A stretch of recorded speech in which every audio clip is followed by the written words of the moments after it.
E rickshaw चालक की पिटाई के बाद मौत। बरेली के थाना बिथरी चैनपुर क्षेत्र नरियावल के पास छोटी सी बात को लेकर दबंग व्यक्ति ई रिक्शा चालक से भिड़ गया और सरेआम लातों डंडे के साथ ई रिक्शा चालक की सरेआम जमकर पिटाई कर दी गई। मौके पर खड़े लोगों ने कड़ी मशक्कत के साथ ई रिक्शा चालक को बचाया। मौके पर पहुंची पुलिस ने ई रिक्शा चालक को एक निजी अस्पताल में भर्ती कराया, जहां डॉक्टर ने उसको मृत घोषित कर दिया। इस संबंध में बरेली के एसएसपी रोहित सिंह सजवान का कहना है कि 3 आरोपियों को गिरफ्तार कर उनके खिलाफ धारा 302 के तहत मुकदमा दर्ज कर लिया गया है। जल्द ही तीनों आरोपियों जेल भेजा जाएगा। Bite Rohit Singh Sajwan, SSP Bareilly. बात करेंगे।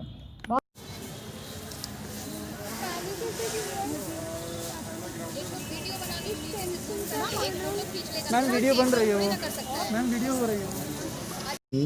अगर आप ही के कॉन्टेक्स्ट में मैं बात करूं तो मुझे लगता है सबसे महत्वपूर्ण 2 चीज़ें हैं कि कोई भी सोशल इशू हो या कोई भी ऐसा इशू हो, चाहे वो आप स्टॉकिंग की बात करें, ईवटीजिंग की बात करें, पीरियड्स की बात करें, मेंस्ट्रुअल साइकिल की बात करें या anything, first and foremost is कि do you have a opinion or not,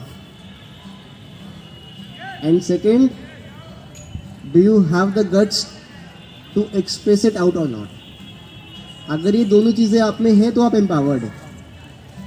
अगर मैं स्टॉकिंग की बात करूं तो सिंपल सी केस में कि बहुत नॉर्मली हम लोग एक्सेप्ट कर लेते हैं कि चलो कोई कुछ बोल रहा है, बोलने दो बोलने दो बोलने दो, and that gives lot of strength to the other gender कि चलो कोई रिएक्शन तो आ नहीं रहा तो क्रॉस योर लिमिट। तो फर्स्ट थिंग इज कि do you think it is not normal or not that is an opinion. You feel कि किसी को ये राइट नहीं है कि आपको सोशल मीडिया के माध्यम से या इनडायरेक्टली ईवटीज या स्टॉक करें, and second, do you have the ability to express. था कि नारी शक्तिकरण के लिए ये कोई अभियान है, मगर आज जब मैं यहाँ आया हूँ और जिस तरह से मैंने बच्चों को पेंटिंग देखी है तो यकीन जान लीजिए मैं स्तब्ध रह गया। आप लोगों में छुपे हुए कलाकार आज मैं देख रहा हूँ और हमारे हिंदुस्तान में कितना टैलेंट है। अभी सर भी देख रहे थे, मैम भी देख रही थी कि कुछ पेंटिंगें, मैंने सोचा इस पेंटिंग को हम नंबर 1 देंगे, वरना में हम तीसरे जगह गए तो अब लगा इस पेंटिंग को भी नंबर 1 देंगे, फिर चौथी जगह गए तो इस पेंटिंग को भी 1 देंगे। भाई कितनों को 1 देंगे हम? मेरा भारत महान, इसमें कोई दायरा नहीं। हमारे यहाँ टैलेंट की कोई कमी नहीं है, सिर्फ हमारे पास एक्सपोजर नहीं है।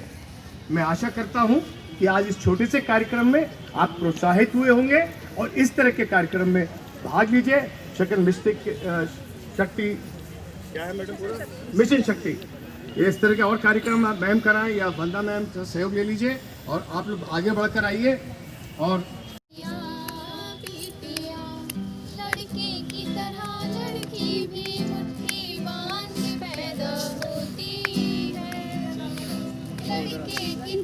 लड़की भी मुट्ठी बांध के पैदा होती है।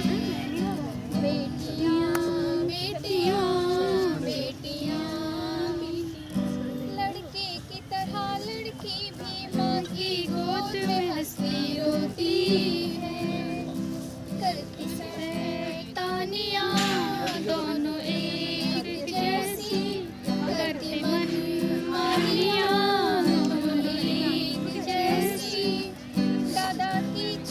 दादी का चश्मा तोड़ती है, दुल्हन के जैसे माँ का आंचल ओढ़ते हैं। भूख लगे तो रोते हैं, लोरी सुनकर सोते हैं। आती है दोनों की कहानी, बनती है दोनों की कहानी। बेटियां बेटियां बेटियां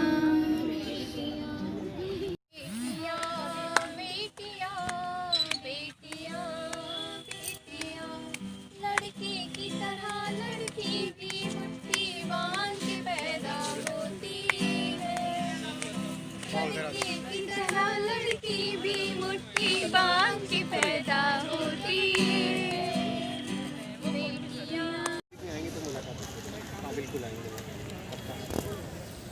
अभी बाद में करना भी तो शुरू कर रहे हैं।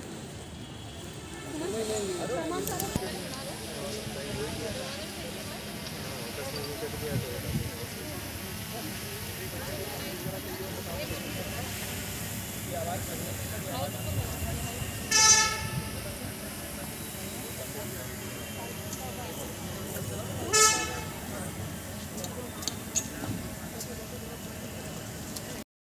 सके मुझे वो शख्स नहीं, रावी माली हूँ व आत्मनिर्भर भी मैं, टूट के बिखरूं अब वो वक्त नहीं।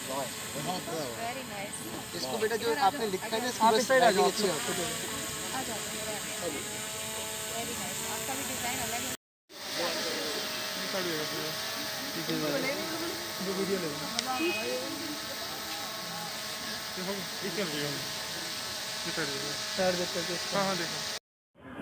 हमने सोचा कि सबसे महत्वपूर्ण कड़ी है बच्चे, क्योंकि यही हैं जो कल हमारे फ्यूचर को डायरेक्शन देने वाले हैं। तो it is very important to have awareness programme among the students in colleges. तो इसलिए बरेली कॉलेज में हमने आज एक पेंटिंग प्रतियोगिता कराई है। इस पेंटिंग प्रतियोगिता का पर्पज़ यही है कि जो भी सोशल इश्यूज़ हैं, चाहे वो मेंस्ट्रुअल साइकिल को लेकर के हों, वुमेन रिलेटेड क्राइम्स को लेकर के हों, या और भी जो सोशल इश्यूज़ हमें पता हैं उनसे रिलेटेड हो, तो उस पर बच्चों के आइडियाज़, बच्चों के मन में जो विचार हैं वो एक पेंटिंग के माध्यम से निकल के आ सकें। Because it is very important to create a sense of empowerment in society.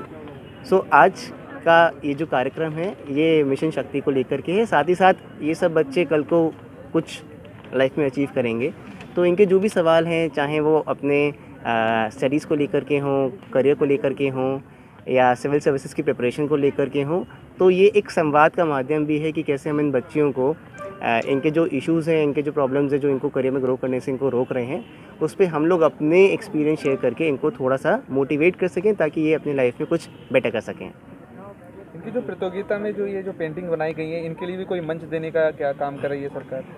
ये जो पेंटिंग बच्चे बनाएंगे, इन पेंटिंग्स को हम लोग फ्रेम करा करके एक हॉल ऑफ फेम पे लगाएंगे।